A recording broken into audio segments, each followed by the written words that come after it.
In 1947, just a few short years after World War II, Corrie ten Boom, the Dutch woman, was in Munich, Germany, where she was giving a talk on forgiveness.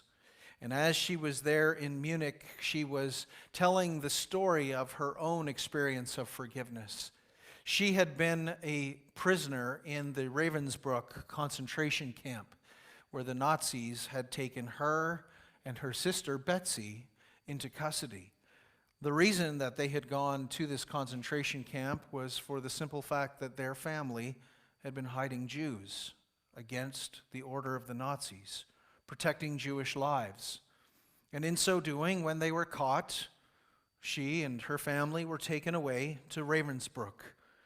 As they were in Ravensbrück, Corrie's sister Betsy began to slowly deteriorate until she would finally succumb to death. As Corrie was speaking in this Munich church about the message of forgiveness and the need that there was for forgiveness, because she recognized that Germany could only move forward if there was forgiveness for all that had gone on, a confession and repentance. And as the steely-eyed congregation looked upon her and they went their separate ways as the message and the evening came to an end, or as the service came to an end, along came a balding man in a gray coat, and Corrie recognized him. She recognized him as one of the guards who had been there at Ravensbrück, and who had been an influence in her own suffering and in her sister Betsy's demise, leading to her death. The guard approached her and said, "I so appreciated your message about forgiveness, and I was a guard in the concentration camp at Ravensbrück, and you mentioned Ravensbrück in your talk, how you had been there, and I just wanted to mention that I since have become a Christian, and I have prayed and asked God to forgive me, and I was wondering now," as he stuck out his hand, "would you forgive me?" And in that moment, Corrie said, she clutched her Bible and her notes, and what seemed like a few seconds felt like hours as she wondered what was she to do. The story of the book of Jonah is a story of a God who abounds in his missionary heart of mercy. And Jonah knows this. Jonah even says in chapter 4, verse 2, that the Lord is slow to anger and abounding in steadfast love. And Jonah understands how rich God is in mercy. Jonah finds himself, though, as a prophet in the days of Israel, when Israel is far from the Lord. The northern kingdom of Israel, the 10 tribes, they had been walking away from God. And we know how far they had fallen because we are told in 2 Kings 14 these words, that under the reign of Jeroboam II, that he reigned, and he did, we're told in 2 Kings 14:24, that Jeroboam II did what was evil in the eyes of the Lord. He did not depart from all the sins of Jeroboam, the son of Nebat, which made Israel to sin. He restored the border of Israel from Lebo Hamath as far as the sea of Arabah, according to the word of the Lord, the God of Israel, which he spoke by his servant Jonah, the son of Amittai, the prophet who was from Gath Hepher. Jonah is a prophet in the days where there is great idolatry. The sins of Jeroboam the first, we are told about, Jeroboam, the son of Nebat, in 2 Kings 14:24, had established idol worship all across the northern kingdom. He had reestablished the worship that had existed in the days of Aaron and Moses. The golden calf incident that we recall from Exodus 32, that Israel had worshiped this calf when they were out in the wilderness. Jeroboam the first had made this the practice of reestablishing Egyptian worship in the land. And Jeroboam now the second, this is Jeroboam the second, 7 kings later, he comes along after Jeroboam the first, and he increases the evil. But during these days, Jonah has prophesied and said that the Lord would restore Israel's boundaries to their former greatness, the greatness that existed under King David and Solomon. And so as he prophesies about the expansion of the borders, there is this relative peace that's going on in Israel. And so as Jonah prophesies and speaks to this situation, he speaks of the land being expanded while idolatry flourishes. Golden calves are set up everywhere. And it would only be a few years after Jonah would die, a few generations after Jonah, that Jonah's people, the northern kingdom, the kingdom of Israel, would be overrun by the very people that Jonah was going to preach to, the Ninevites, that capital city of Assyria. And they would be the people, the Assyrians, they would come in and take the northern kingdom over and lead Israel into exile. And yet, through all of this, what we hear is the missionary heart of God. And the missionary heart of God beats strong in the book of Jonah. And I want us to see, what does the missionary heart of God look like in this book, and how do we respond to that? And so there's 2 things I want us to see from the book of Jonah this morning. And the first is this: we are called to not run from the mercy of God. Don't run from God's mercy. Jonah is not like other prophets. The other prophets, like Isaiah, when he gets the call of God in Isaiah 6, he says, "Here am I, Lord, send me." But when Jonah gets the call, Jonah, go to Nineveh, the great city, he does everything possible to do the opposite. He goes down, down, down, down. He goes, we're told in verse 3, he goes down to the city of Joppa to find a ship that will take him to the furthest point away from anywhere near Nineveh. Nineveh is inland. He's taking a ship and going to the end of the world to Tarshish.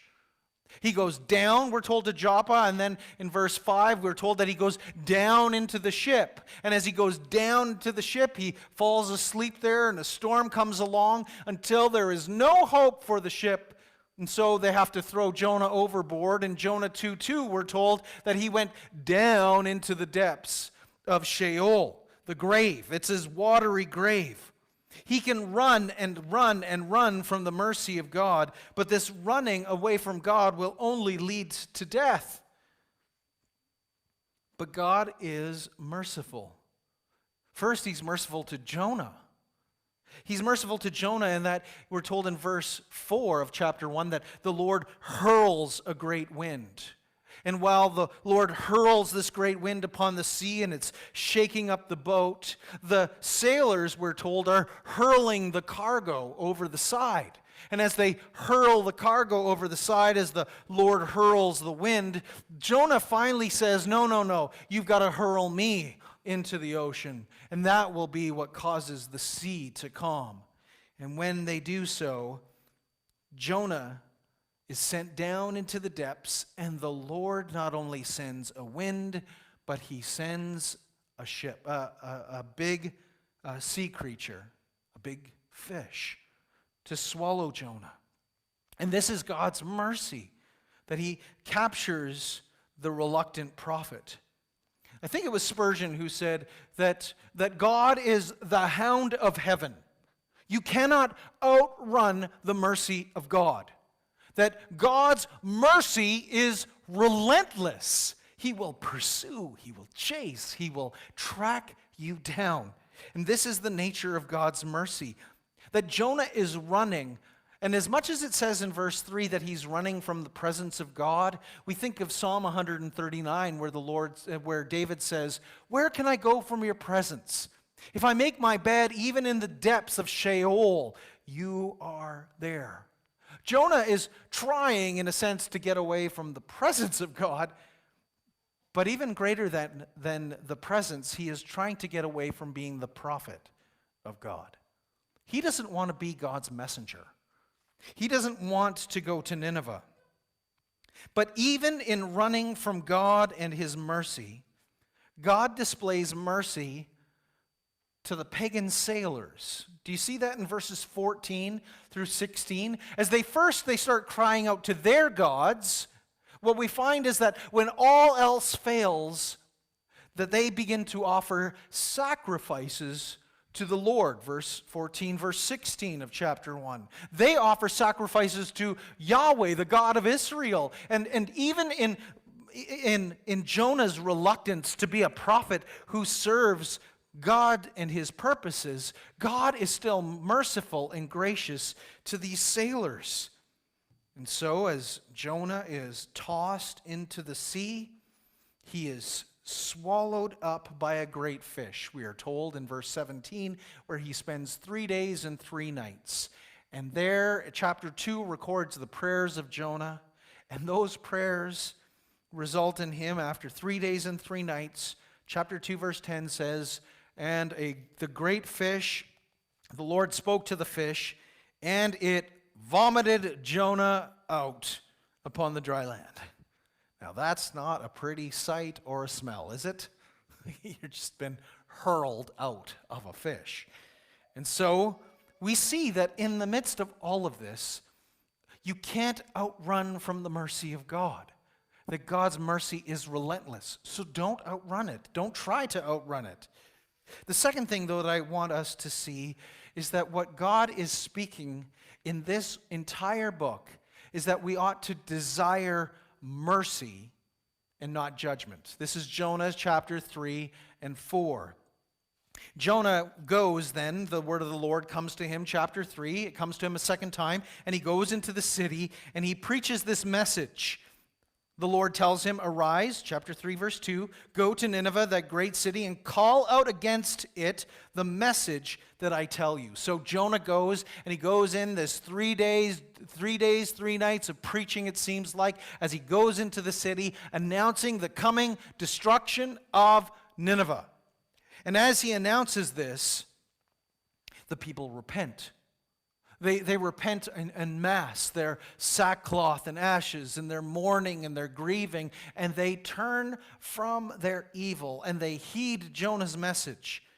But as Jonah finishes his ministry, he goes outside of the city in chapter 4. He sits on the hill, and he sits there and watches, building a booth, waiting for a Sodom and Gomorrah moment to happen. He's waiting for this lightning bolt to come down and to strike Nineveh and smoke it.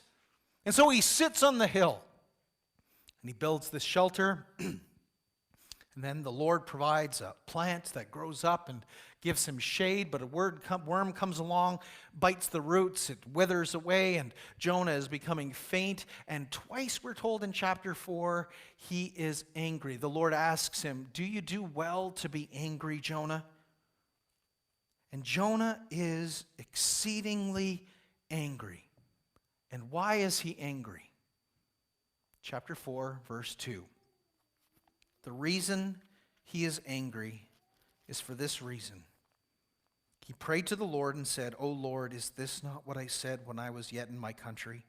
That's why I made haste to flee to Tarshish, for I knew that you are a gracious God and merciful, slow to anger and abounding in steadfast love, and relenting from disaster. And we hear in these words the echoes of Exodus 32 and 33. That when Israel was worshiping the golden calf, Moses had gone to plead for Israel and pray for mercy for them. And as he went up onto the mount, and he was placed in the cleft of the rock, the glory of God passing by, the Lord came and he said, the Lord, slow to anger and abounding in steadfast love. This God who is rich in mercy comes and he spares Israel at this moment of idolatry in Exodus 32. And now God announces to Jonah, again reminding him, I'm a merciful and gracious God. I'm slow to anger. I'm abounding in steadfast love. Jonah is grateful for God's mercy for himself, but he's not so grateful for mercy for his enemies. He doesn't want mercy for his enemies. We all love mercy, don't we? We love mercy for me. I love mercy for me.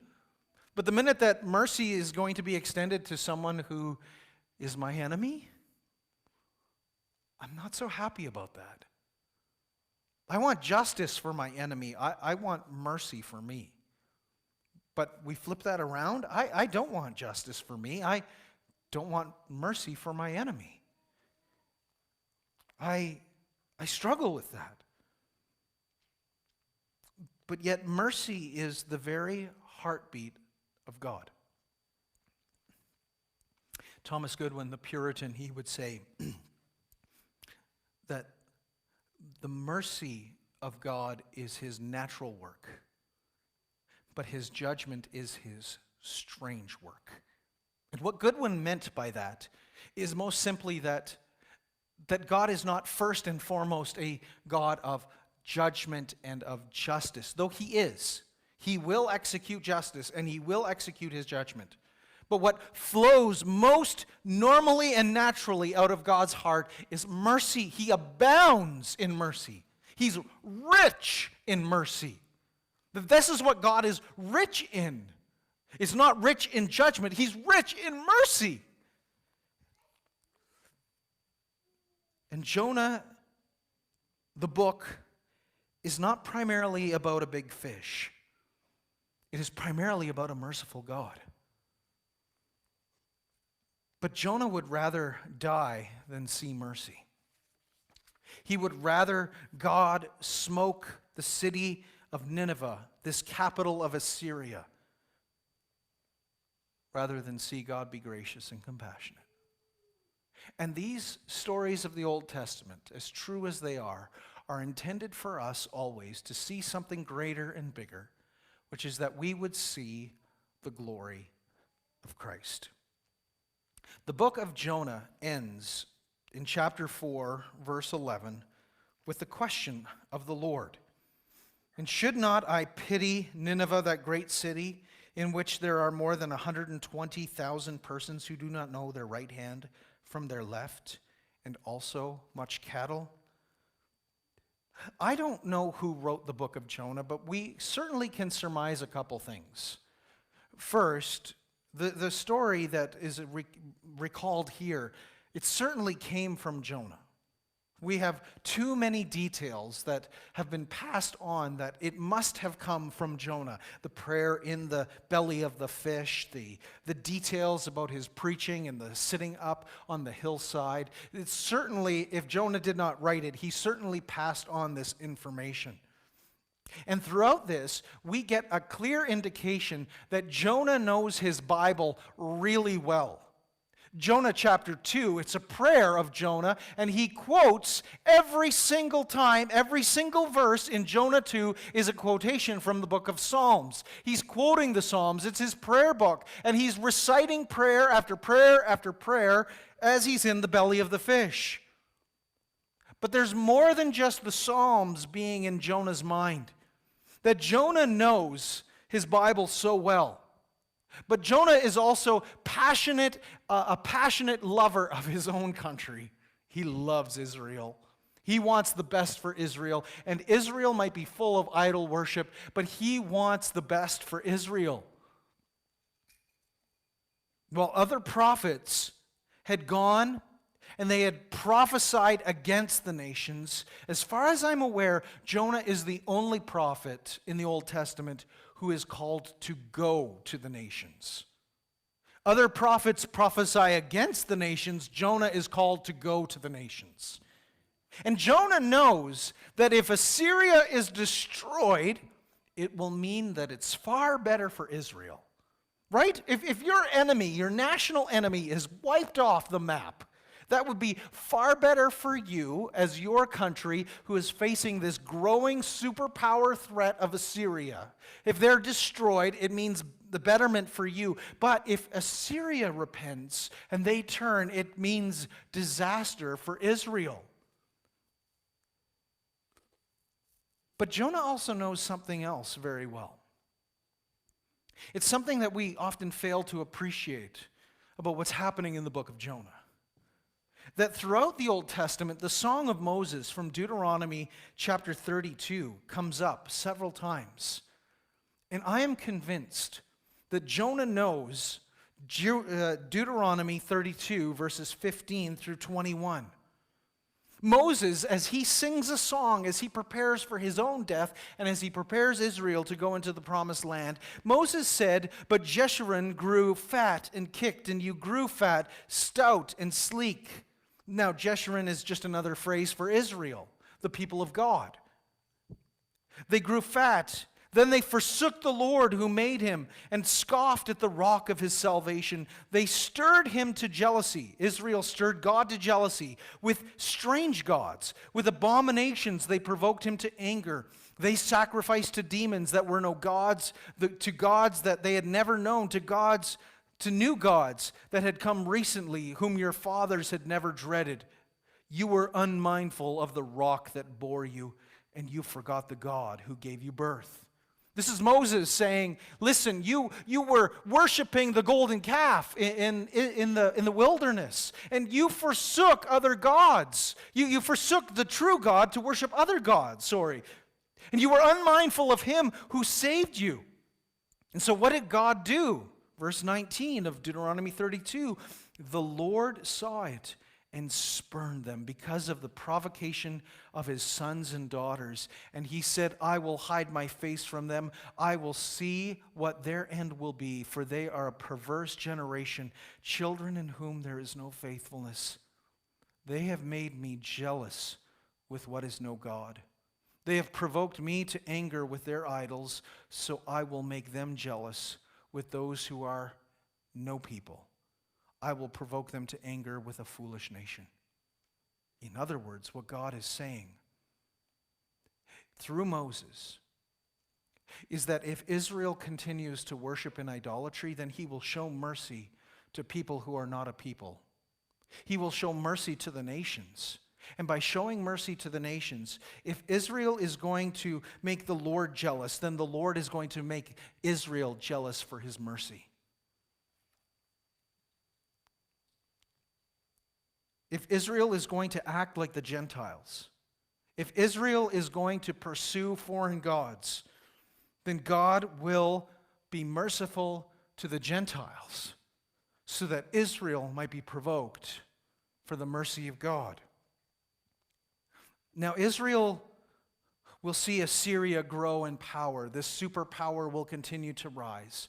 And a few generations after Jonah, they will come, and 2 Kings 17 describes the exile of the people taken to a foreign land. But Jonah being swallowed by a fish is a reminder that God in his mercy, just as he remembered Jonah in his stupidity and disobedience, he will remember Israel in exile. And just as Jonah was swallowed by a fish and was there 3 days and 3 nights and vomited out, so he will remember his Israel, and he will take them into exile, but he will bring them out. That he will not forsake his people. He will not forget them. He is the God who delivers. And so, many years later, some 700 plus years later, God would send his own son.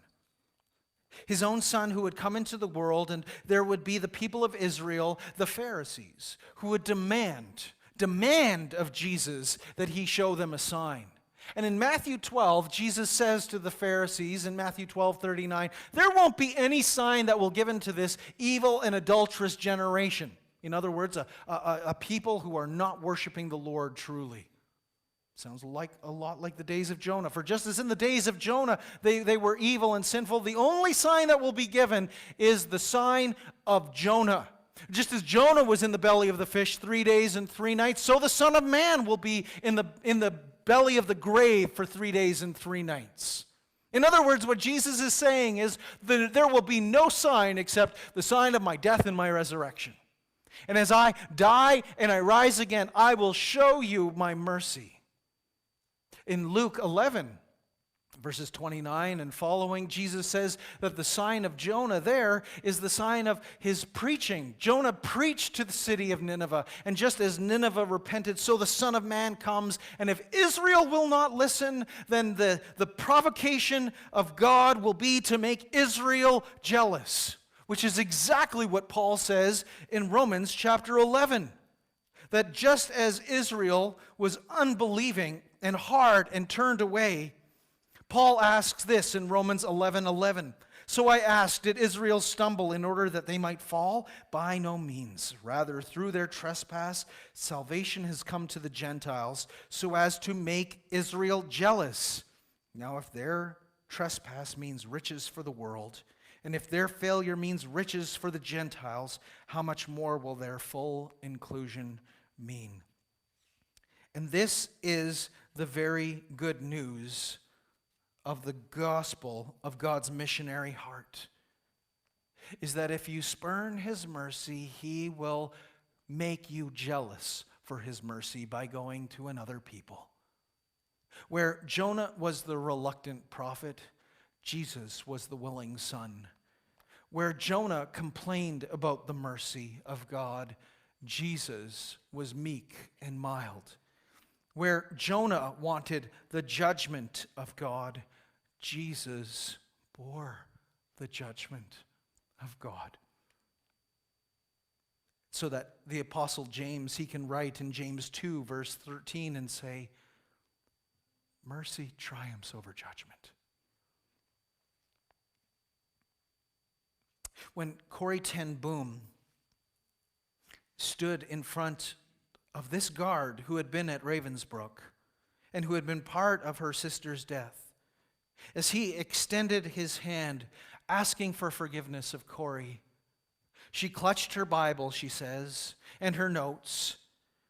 And the seconds that it took for her to respond to this guard in front of her felt like hours. But she knew, she says, that mercy is not first and foremost a feeling, that mercy is an act of the will.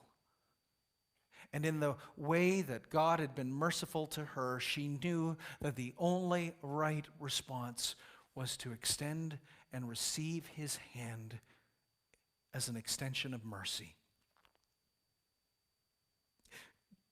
In Romans 5, we are told that while we were yet sinners, while we were yet enemies of God, Christ died for us. That God demonstrates his love for us in this way. He gave his Son, not because we deserved it, but because he is rich in mercy. And the book of Jonah ends with a question. Should I not show mercy? Should I not pity Nineveh, that great city? If God is so gracious and compassionate to those who are his enemies, and if God calls Jonah to be merciful to his enemies, then what enemy of yours is God asking you to be merciful to?